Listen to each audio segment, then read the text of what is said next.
Hi എല്ലാവർക്കും നമസ്കാരം. സിനീസ് കിച്ചണിലേക്ക് സ്വാഗതം. അപ്പം നമ്മൾ ഇന്ന് ഉണ്ടാക്കാൻ പോകുന്ന അടിപൊളി ഒരു റെസിപ്പിയാണ് കേട്ടോ. വേനൽക്കാലത്തൊക്കെ നമുക്ക് കഴിക്കാൻ പറ്റുന്ന നല്ല അടിപൊളി റെസിപ്പിയാണ് കേട്ടോ ഇത്. അപ്പോൾ ഇത് ഉണ്ടാക്കാൻ വേണ്ടിയിട്ട് നമ്മൾ എടുത്തിരിക്കുന്നത് 1/2 ലിറ്റർ പാലാണ് കേട്ടോ. 1/2 ലിറ്റർ പാല് ഒരു പാനിൽ ഒഴിച്ചിട്ട് നല്ലോണം തിളപ്പിച്ചെടുക്കണം. പാല് തിളപ്പിച്ചെടുക്കുമ്പോൾ എപ്പോഴും ലോ ഫ്ലെയിമിലാക്കിയിട്ട് വേണം നമ്മൾ തിളപ്പിച്ചെടുക്കാൻ വേണ്ടിയിട്ട്. അപ്പം നല്ലോണം തിളച്ച് വരുന്ന പാല് അതിലെ വെള്ളത്തിൻ്റെ അംശം ഒന്ന് ചെറുതായിട്ടൊന്ന് വറ്റി തിളച്ച് വരുമ്പോൾ നമുക്ക് അതിലേക്ക് ചേർത്ത് കൊടുക്കേണ്ടത് പഞ്ചസാരയാണ്. ഞാൻ 3/4 കപ്പ് പഞ്ചസാരയാണ് കേട്ടോ ഇതിലേക്ക് ചേർത്ത് കൊടുക്കുന്നത്. കൈ വിടാതെ നമ്മൾ ഇളക്കിക്കൊണ്ടിരിക്കണം, അല്ലെങ്കിൽ പാലിൽ നല്ല പാട കിട്ടും. അങ്ങനെ കെട്ടാതിരിക്കാൻ വേണ്ടിയിട്ടാണ് നമ്മൾ എപ്പോഴും ഇളക്കിക്കൊണ്ടിരിക്കുന്നത്. പഞ്ചസാരയുടെ അളവൊക്കെ നിങ്ങളുടെ ഇഷ്ടത്തിനനുസരിച്ചിട്ട് മാറ്റം വരുത്താം. ഇപ്പോൾ ഇത് ഏകദേശം അത്യാവശ്യം മധുരമുള്ള ഇതാണ് കേട്ടോ. അപ്പോൾ പഞ്ചസാര നിങ്ങൾക്ക് കുറവ് മതിയെങ്കിൽ കുറച്ച് ചേർത്താൽ മതി. ഇപ്പോൾ ഞാനിതിലേക്ക് 3/4 കപ്പ് പഞ്ചസാര ചേർത്തിട്ട് നല്ലോണം തിളപ്പിച്ചെടുക്കുന്നുണ്ട്. പിന്നെ നമുക്കിതിലേക്ക് ചേർത്ത് കൊടുക്കേണ്ടത് കസ്റ്റാർഡ് പൗഡർ നമുക്ക് കലക്കിയിട്ട് ചേർത്ത് കൊടുക്കണം. അപ്പോൾ അതിന് വേണ്ടിയിട്ട് ഞാൻ ഒരു 1/4 ഗ്ലാസ് പാൽ ഇവിടെ മാറ്റി വെച്ചിട്ടുണ്ടായിരുന്നു. 2 ടേബിൾ സ്പൂൺ കസ്റ്റാർഡ് പൗഡറിലേക്ക് നമ്മൾ 1/4 ഗ്ലാസ് പാലും കൂടി ചേർത്തിട്ട് നല്ലോണം കട്ട ഇട്ടാതെ നല്ലോണം മിക്സ് ചെയ്തെടുക്കണം. ചൂടുള്ള പാലിലേക്ക് ഒരിക്കലും കസ്റ്റാർഡ് പൗഡർ നേരിട്ട് കലക്കി കൊടുക്കരുത്, അത് പെട്ടെന്ന് കട്ടയായി പോവും. കസ്റ്റാർഡ് പൗഡർ കലക്കി കൊടുത്തത് എല്ലാതും ഒരുമിച്ച് ചേർത്ത് കൊടുക്കില്ല, കുറേശ്ശെ ഒഴിച്ചിട്ടാണ് നമ്മൾ പാലിൽ മിക്സ് ചെയ്ത് കൊടുക്കുന്നത്. ഞാനെടുത്തിരിക്കുന്ന കസ്റ്റാർഡ് പൗഡർ വാനില ഫ്ലേവർ ഉള്ളതാണ്. അതുകൊണ്ട് നമ്മൾ എക്സ്ട്രാ ഇതിൽ വാനില എസൻസ് ചേർത്ത് കൊടുക്കേണ്ട കാര്യമില്ല. ഇതിൽ തന്നെ അതിൻ്റെ ഫ്ലേവർ ഉള്ള കാരണം കുറേശ്ശെ ഒഴിച്ചിട്ടാണ് കേട്ടോ മിക്സ് ചെയ്യാൻ പാടുള്ളൂ. അല്ലെങ്കിൽ പെട്ടെന്ന് ഇത് കുറുകി വരുന്ന ഇതാണ്. ഇതിൽ കൂടുതൽ കോൺഫ്ലവറിൻ്റെ ഇതാണല്ലോ ഈ കസ്റ്റാർഡ് പൗഡറിൽ കൂടുതലുള്ളത്. അതുകൊണ്ട് പെട്ടെന്ന് ഇത് കുറുകി വരും. അതുകൊണ്ട് കൈ വിടാതെ നമ്മൾ ഇളക്കിക്കൊണ്ട് തന്നെ ഇരിക്കണം.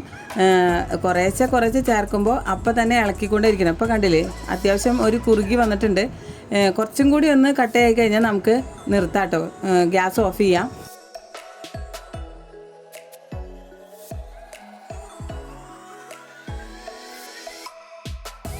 ഗ്യാസ് ഓഫ് ചെയ്തതിന് ശേഷം നമ്മൾ ആ പാനിൽ തന്നെ അത് വെക്കരുത്. അത് പെട്ടെന്ന് ആ ചൂടുകൊണ്ട് അത് പെട്ടെന്ന് തന്നെ കുറുകി വരും.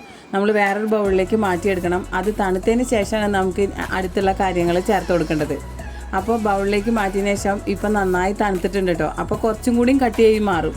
അപ്പോൾ നമ്മൾ ഏകദേശം ഒരു അളവനുസരിച്ചിട്ട് അതിനെ കുറുക്കിയെടുക്കണം.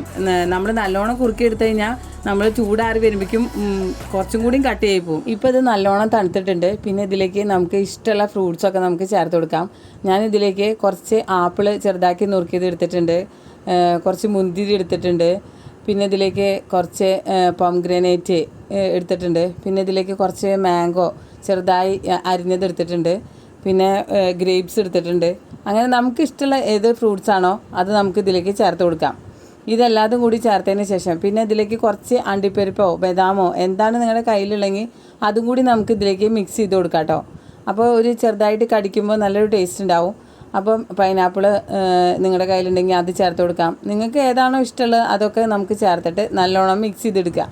ഇത് വേണമെങ്കിൽ ഇങ്ങനെ തന്നെ കഴിക്കാം, തണുപ്പിക്കാതെ കഴിക്കാം അങ്ങനെ. പക്ഷേ കുറച്ചും കൂടി ഈ ചൂടുകാലത്ത് ഏറ്റവും നല്ലത് നമുക്ക് ഫ്രിഡ്ജിൽ വെച്ചിട്ട് 1 മണിക്കൂർ കഴിഞ്ഞതിന് ശേഷം നല്ലോണം തണുത്തതിന് ശേഷം നമുക്ക് കഴിക്കുന്നതായിരിക്കും കൂടുതൽ ടേസ്റ്റ്. അപ്പോൾ ഞാൻ ഇത് 1 മണിക്കൂർ ഫ്രിഡ്ജിൽ വെച്ചതിന് ശേഷം നമുക്ക് എങ്ങനെ ഉണ്ടെന്ന് നോക്കിയാലോ. അപ്പോൾ ഫ്രിഡ്ജിൽ വെച്ചെടുത്താണ് കേട്ടോ. അപ്പോൾ കുറച്ചും കൂടി സെറ്റ് ആയിട്ടുണ്ട്. അപ്പോൾ നമുക്ക് ഇത് ഓരോന്ന് ബൗളിലേക്ക് എടുത്തിട്ട് നമ്മൾ തണുത്ത് കഴിക്കുമ്പോൾ ഒരു പ്രത്യേക ടേസ്റ്റ് തന്നെയാണ് കേട്ടോ ഇതിന്. നമ്മൾ ഫ്രൂട്ട്സ് നമ്മൾ ഐസ്ക്രീം കഴിക്കുന്ന ഒരു ഫീലിംഗ് നമുക്ക് കിട്ടും.